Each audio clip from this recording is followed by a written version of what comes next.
محترم سامعین السلام علیکم۔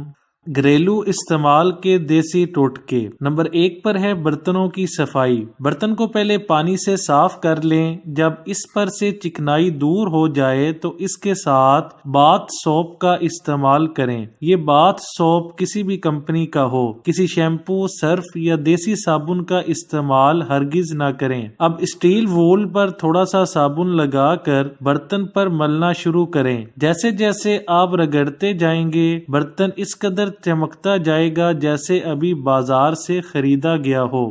نمبر 2 پر ہے دانت کے درد کا علاج۔ 1 گلاس نیم گرم پانی میں چٹکی بھر نمک اور 1 کھانے کا چمچ گنے کا رس اور 1 کھانے کا چمچ گنے کا سرکہ ڈال کر دن میں کم از کم 2 مرتبہ اچھی طرح کلی کریں۔ دانت کا درد جاتا رہے گا۔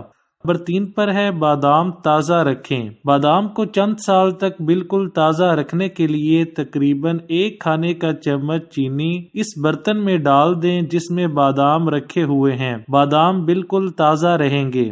پیروں کی بدبو سے نجات۔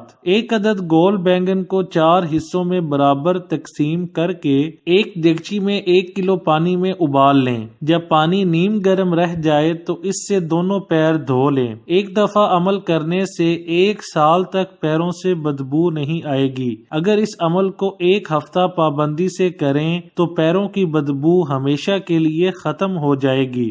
لپسٹک کا مؤثر استعمال۔ لپسٹک فاؤنڈیشن کے استعمال کے بعد لپ برش کی مدد سے ہونٹوں پر بیرونی خط کھینچیں اور پھر لپ اسٹک لگا کر دونوں ہونٹوں کے درمیان ٹیشو پیپر لے کر دبائیں۔ دوبارہ لپسٹک لگا کر ٹیشو پیپر ہونٹوں میں دبائیں۔ اس طرح لپسٹک زیادہ دیر تک تازہ رہے گی۔